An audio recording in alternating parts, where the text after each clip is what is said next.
दोस्तों, मैं आपको 3 सवाल पूछता हूँ। पहला सवाल, यूनिवर्स के बाहर क्या मौजूद है? दूसरा, क्या हम यूनिवर्स के बाहर जिंदा रह सकते हैं? तीसरा, यूनिवर्स के बाहर हमारा बॉडी का क्या होगा? चलिए जानते हैं इन तीनों सवालों का जवाब। मैंने बहुत सारे वेबसाइट चेकआउट किया है, लेकिन उसमें से मुझे कहीं पे भी सही जवाब नहीं मिल रहा था। सब में एक ही जवाब मिल रहा था, वो ये है कि ये सवाल साइंस के अंडरस्टैंडिंग के बाहर है। साइंस ने आज तक उसका खोज नहीं कर पाया, लेकिन उसके पीछे कुछ थ्योरी जरूर है। गौर कीजिए यूनिवर्स के डेफिनेशन पर। Universe is totally off space, time and matter.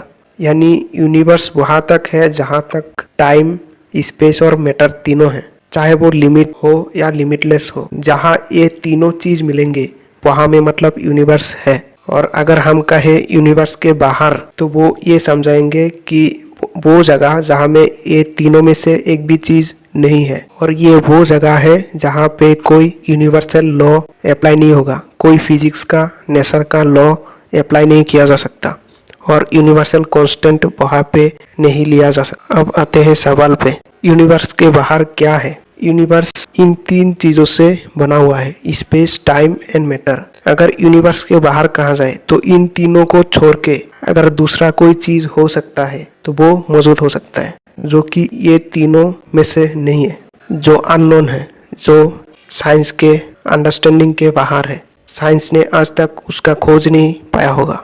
दूसरा सवाल, क्या हम यूनिवर्स के बाहर सरवाइव कर सकते हैं? बिल्कुल नहीं, क्योंकि यूनिवर्स के बाहर कोई मैटर है ही नहीं, टाइम है ही नहीं, स्पेस है ही नहीं। अगर हमको सरवाइव करना है तो पानी की ज़रूरत पड़ेगी, गैस की ज़रूरत पड़ेगी, जैसे कि ऑक्सीजन। और इंसान जो यूनिवर्स के बाहर जाएगा वो खुद भी एक मैटर है, तो वो यूनिवर्स के अंदर ही होगा, यूनिवर्स के बाहर गया ही नहीं। इसका मतलब ये हुआ यूनिवर्स के बाहर यूनिवर्स का कोई भी चीज़ जा ही नहीं सकता। यहाँ पर भी 2 पॉसिबिलिटीज आते हैं। एक आते हैं अनलिमिटेड यूनिवर्स और दूसरा आता है मल्टीवर्स। अनलिमिटेड यूनिवर्स वो होता है जो यूनिवर्स का कोई लिमिट नहीं होता। मान लीजिए कि यूनिवर्स का कोई एक बाउंड्री है जिसके बाहर जाना, आउटसाइड ऑफ द यूनिवर्स जाना है, तो यूनिवर्स का जो लास्ट मैटर्स है, जो सबसे दूरी पर है, उसके बियॉन्ड जाना मतलब यूनिवर्स के बाहर जाना है।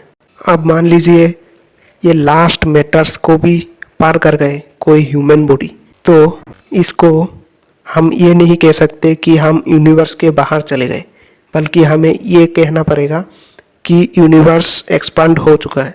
वो इसीलिए क्योंकि ह्यूमन बॉडी भी मैटर से बने हुए हैं, उसके लिए भी टाइम एग्जिस्ट करते हैं, और टाइम, स्पेस और मैटर तीनों यूनिवर्स के अंदर ही हो सकता है।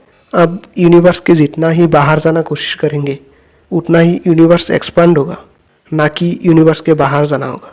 और आप अगर सही में यूनिवर्स का बाहर जाना चाहते हैं तो आपको ऐसा होना पड़ेगा कि आप मैटर बन के नहीं जा सकते, कोई ऐसा चीज़ बन के जाना पड़ेगा जो यूनिवर्स में नहीं है, जो कि इम्पॉसिबल है। रही बात मल्टीवर्स का, तो मल्टीवर्स एक ऐसा चीज़ है जिसमें हजारों लाखों यूनिवर्स मौजूद है, और एक यूनिवर्स दूसरे यूनिवर्स से बिल्कुल अलग है।